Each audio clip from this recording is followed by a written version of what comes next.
Rẹ̀mílẹ́kún báwo ni ṣé kò sí. ẹni bá ṣe kan ìtùfù ló máa ń kéèsì ẹ̀ kúlẹ̀ ìgbà tẹ́ mọ̀ pé wà tẹ wò dá lẹ fi rí mi láyà yín fi ń já.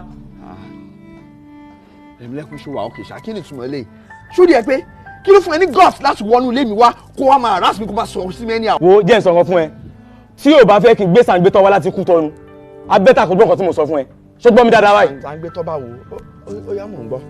nǹkan tí mo fẹ́ ìwọ àti ẹ̀gbọ́n mi ẹ fira yín lọ́rùn sílẹ̀ kẹ́yẹ́ ṣòṣì kiri má báyé wa jẹ́ torí nǹkan tó fi ń ṣeré game of death ló fi ń ṣeré ṣó gbọ́ nǹkan tí mo sọ fún ẹ dáadáa ìwọ àti ẹ̀gbọ́n mi eré ikú òun lẹ fi ń ṣeré abẹ́tà kò ṣọ́ra ẹ dáadáa ṣó gbọ́ nǹkan tí mo sọ fún ẹ.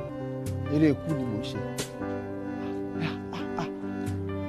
ọ̀rọ̀ ọmọ Rẹ̀mílẹ́kún yóò máa ṣe dákẹ́ má ti ká ìgbéyàwó mi wà lé ńkọ́ má bàa kọ́ jẹ́kẹ́